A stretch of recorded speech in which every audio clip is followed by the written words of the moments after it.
My name's Ken Whiting. I'm a world champion whitewater paddler, and I've led trips and taught kayaking around the world.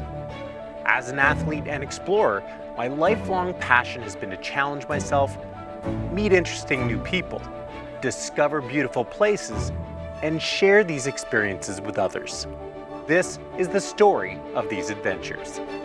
This is Paddle Tales. Hello again, everyone. This is the 7th episode of Paddle Tales, a series that goes to some of the most incredible places in the world and goes on cool paddling adventures along the way. Now, before we get started, please subscribe to PaddleTV if you haven't already, and you'll get notified when the next Paddle Tales adventure goes live. Now, Quebec City really is unlike any other city in North America. Set on the banks of the St. Lawrence River, the Old Town is in fact a UNESCO World Heritage Site, whose cobblestone streets and historic buildings sometimes make it feel more like Europe than Canada. What makes the area even cooler is how much there is to do close by. Which is why in this episode of Paddle Tales, we're visiting Quebec City.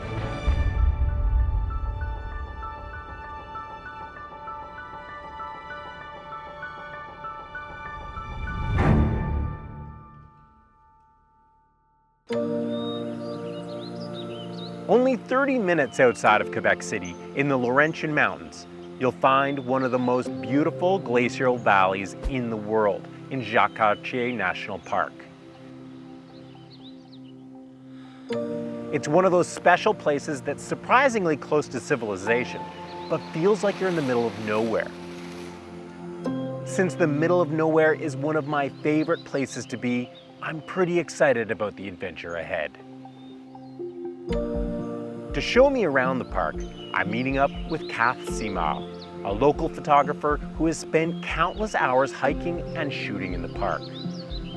But this will be her first trip through the park by kayak, and so as we pore over maps to come up with a plan, I can tell that she's looking forward to this as much as I am.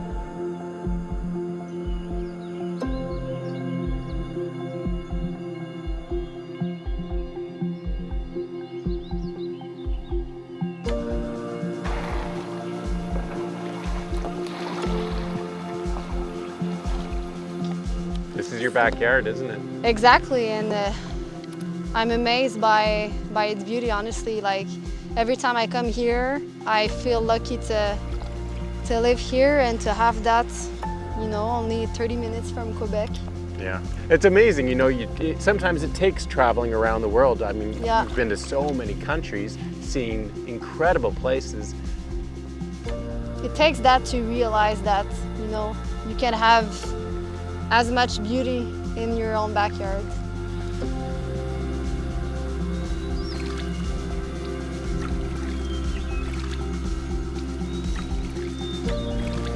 You know, it's funny, when I saw the weather report and it was calling for rain, and I was thinking at first, you know, it would have been awesome to see this place with bluebird skies.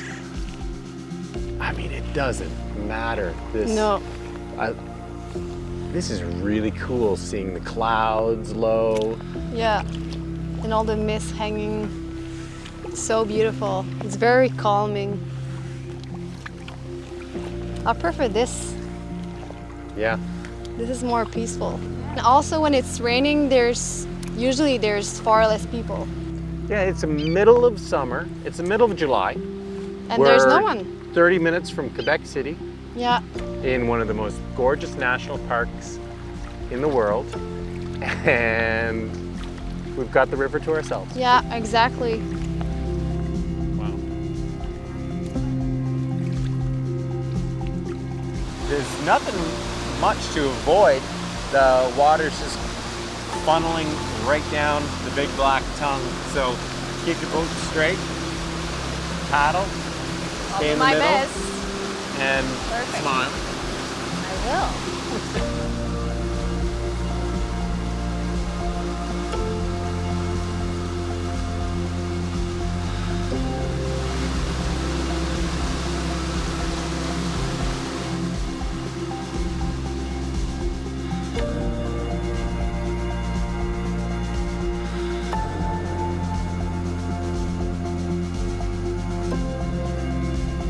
So what was the whole idea behind My Detox Travel, which is your Instagram page? Yeah.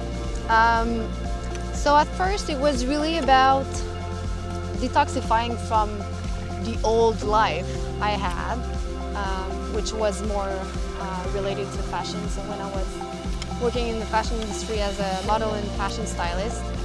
So I started my Instagram page with that name, but eventually I got more into photography and into landscape photography. But I decided to keep that because I think we're always kind of detoxifying in a way that we're evolving. So that's where that name comes from, and this is why I really wanted to keep it.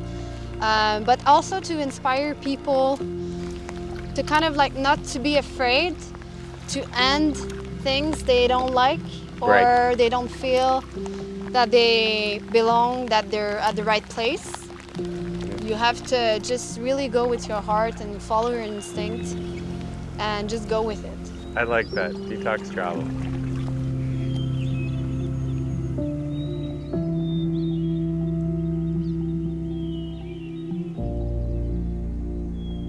I could easily have spent a week exploring Jacques Cartier National Park, but I've also been looking forward to checking out Quebec City itself.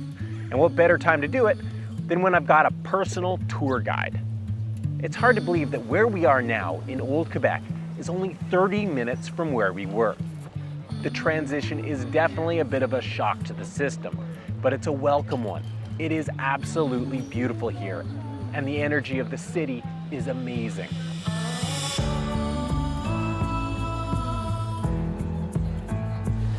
You know what I love even more than all the bars, pubs, restaurants they have here? You know what? Ice cream and gelato shops. They're everywhere. You really have a sweet tooth, eh? Oh, I do.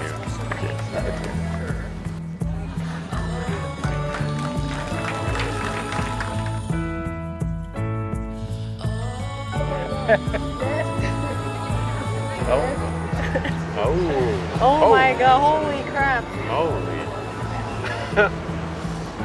Merci. Wow, beautiful. Well, where do you think we should head next? I think BAIE BEAUPORT would be pretty nice. It's very close and you can go stand-up paddling. It's beautiful.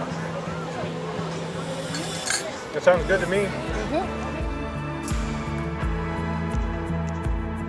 Although I've only scratched the surface of what the area has to offer, I can say unequivocally that Quebec City has lived up to the hype. The city is so rich with history and so full of great energy. And then, only a stone's throw away, you have Jacques Cartier National Park, which is hands down one of the most beautiful places that I've ever been. It's been an incredible adventure. I made wonderful new friends, and I can't wait to come back.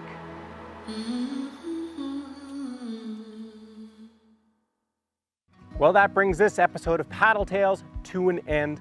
I hope you enjoyed it, and if you did, please hit the thumbs up button, subscribe to PaddleTV if you haven't already, leave a comment down below, and stay tuned for a sneak peek at next week's Paddle Tales adventure.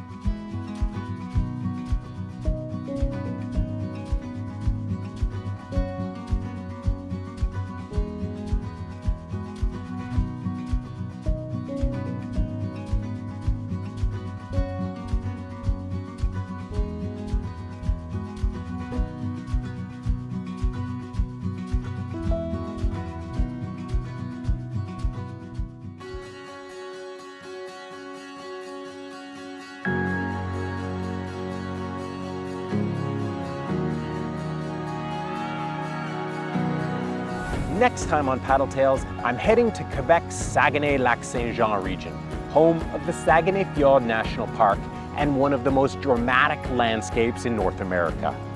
Our adventures will take us sea kayaking alongside towering rock faces, sailing through the heart of the fjord, and whitewater kayaking down one of the many world-class rivers around Lac Saint-Jean. The Saguenay-Lac-Saint-Jean region is a one-of-a-kind natural playground, and you won't want to miss it.